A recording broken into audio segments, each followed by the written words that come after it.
Vous avez cet immeuble-là, immeuble ancien qui n'a pas été détruit pendant la dernière guerre, c'est-à-dire pendant les bombardements de Saint-Malo du 7 août 1944 au 14 août 1944. Et dans le fond, là-bas, il y a la chapelle Saint-Sauveur, que vous voyez, qui est ici. Et tout autour de ces deux bâtiments, tout était détruit. On voit une partie de leur foule. À 80 ans, Roger Roult est la mémoire vivante du quartier. Il a grandi dans l'orphelinat au coin de la rue. En fait, c'était détruit, mais c'était pour nous enfants un terrain de jeu. Un terrain de jeu pour Roger et ses copains, en fait, un théâtre de désolation. La cité intramuros s'est ravagée à 80%, après 10 jours d'incessants bombardements de l'armée américaine qui craint une poche de résistance. Mais derrière l'orphelinat, les remparts ont résisté.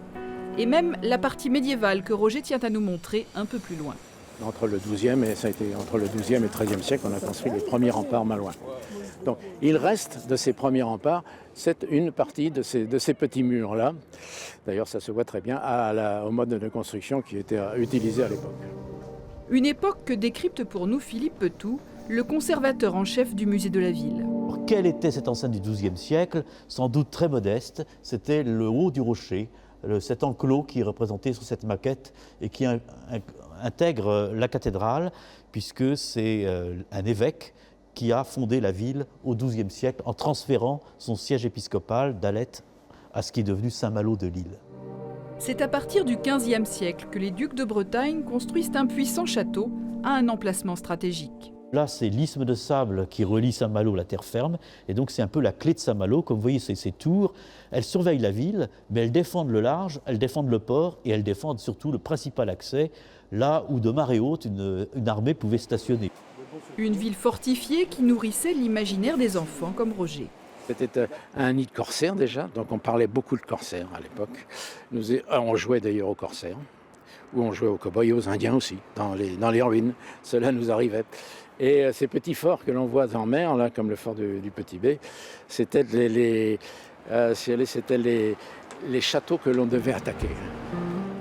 Ces forts en mer, c'est la défense imaginée par Vauban pour protéger le port de Saint-Malo, très menacé par les flottes anglaises et hollandaises sous Louis XIV. Finalement, à la fin du XVIIe siècle, les vrais remparts de Saint-Malo, c'est plus les forts que les remparts eux-mêmes. C'est cette défense échelonnée en mer qui va vraiment rendre efficace la défense de Saint-Malo. L'ingénieur militaire prévoit aussi un renforcement des fortifications malouines et un agrandissement de la ville. On va transformer l'enceinte de la ville. L'enceinte médiévale va disparaître aux 3/4 dans ce qu'on appelle les accroissements. Par exemple ici, tout ce nouveau rempart très rectiligne, il est bien sûr du début 18e. Et au cours de leur histoire, ces remparts n'ont jamais cédé.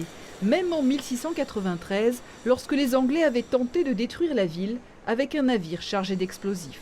Des morts, il n'y en a pas eu, mais simplement un pauvre petit chat qui se trouvait sur le toit d'un immeuble là, qui serait tombé dans cette rue.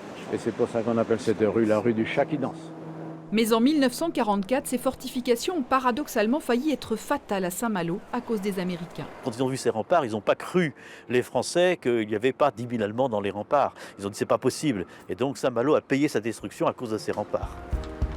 Aujourd'hui, ces murailles de granit qui s'étendent sur près de 2 km continuent à faire la renommée de Saint-Malo et le plaisir des visiteurs à qui elles offrent un point de vue exceptionnel tant sur la baie que sur l'austère ville close.